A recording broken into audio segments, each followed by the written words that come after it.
चलिए बच्चों, लास्ट कक्षा में जैसे कि हमने आपको बताया था कि भारत के प्रमुख भौगोलिक क्षेत्र को देखें तो भौतिक संरचना में भारत को हम प्रमुख 5 भागों में बांटते हैं। पहला कि भारत जो है उत्तर का पर्वतीय क्षेत्र, अर्थात इस क्षेत्र में मिलने वाले इनकी उत्तर में स्थित हिमालय पर्वत, और हिमालय के पर्वत को हमने 4 प्रमुख भागों में भागा।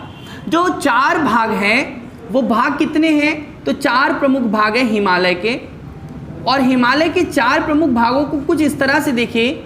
एक हमारा क्या है? ट्रांस हिमालय है, दूसरा हमारा बृहद हिमालय, तीसरा लघु हिमालय और चौथा शिवालिक श्रेणी। बहुत ही ध्यान से समझना बेटा। तो और इस ट्रांस हिमालय को भी हमने 3 भागों में बांटा है। एक हमारा काराकोरम श्रेणी है बेटा, दूसरा लद्दाख श्रेणी और तीसरा जास्कर श्रेणी। बहुत ही सरल है, ध्यान रखना। जो हिमालय पर्वत है 4 भागों में बेटा। बृहद, ट्रांस, पहले बृहद जिसको महान भी कहेंगे, फिर लघु और शिवालिक श्रेणी। इसी तरह हम इसको यहाँ देखते हैं तो जो काराकोरम श्रेणी है ये भारत के सबसे उत्तर में स्थित श्रेणी है। अगर हम भारत का अक्षांशीय विस्तार देखते हैं तो अक्षांशीय विस्तार में 8 डिग्री 4 मिनट से 37 डिग्री 6 मिनट उत्तरी अक्षांश जो है हमारा जो है क्या है अक्षांशीय विस्तार है। तो इस अक्षांशीय विस्तार का 37 डिग्री 6 मिनट जो है वो आपके यहाँ पर स्थित है। यहाँ पर उत्तरी बिंदु जो मैंने आपको बताया था, उत्तरी बिंदु, उत्तर का जो बिंदु है वो उत्तरी बिंदु है इंदिरा कौल। ये कहाँ पर है? तो काराकोरम श्रेणी में लद्दाख में स्थित है, और यहीं पर आपको भारत की सबसे ऊंची चोटी K2 जो है गार्डविन आइंस्टीन जो 8611 मीटर ऊंची है वो स्थित है।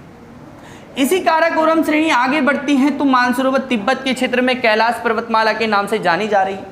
यहाँ पर लद्दाख है, और लद्दाख जैसा कि आप जानते हो कि अभी वर्तमान में केंद्र शासित प्रदेश बना है लद्दाख, ठीक है। लद्दाख, जास्कर, ये तीनों श्रेणियाँ जो लद्दाख और जास्कर श्रेणी है ये ट्रांस हिमालय में है, और ये श्रेणी के मध्य से सिंधु नदी निकलती है, और सिंधु नदी का उद्गम मानसरोवर झील से हुआ है।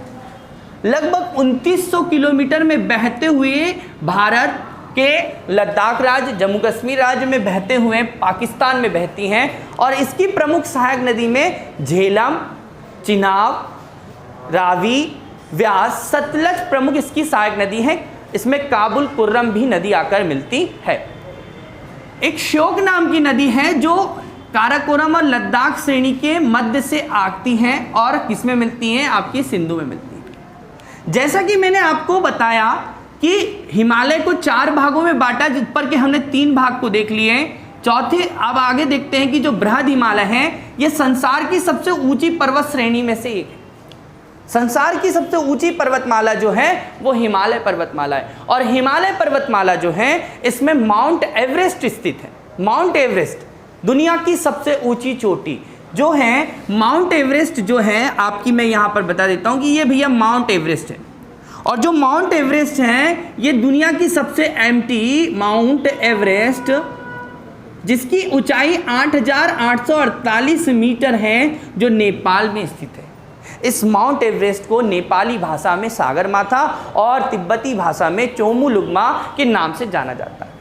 तो यहाँ पर एक क्वेश्चन पूछा जाएगा। ऐसे ही भारत और नेपाल की सीमा पर एक पर्वत श्रृंखला स्थित है जिसका नाम है कंचनजंगा पर्वत श्रृंखला। इसकी ऊंचाई जो है वो भी 86 लगभग 98 मीटर है, ठीक है, यानी कि 95-98 मीटर है, 85-98 मीटर है, और ये कंचनजंगा सिक्किम में स्थित है जो हिमालय में स्थित भारत की सबसे ऊंची चोटी है। इसी के बाद में अगर हम बात करें नंदा देवी, कामेत, अन्नपूर्णा, धौलाधर, मकालू, मनसालू और नामचा बारवा जैसी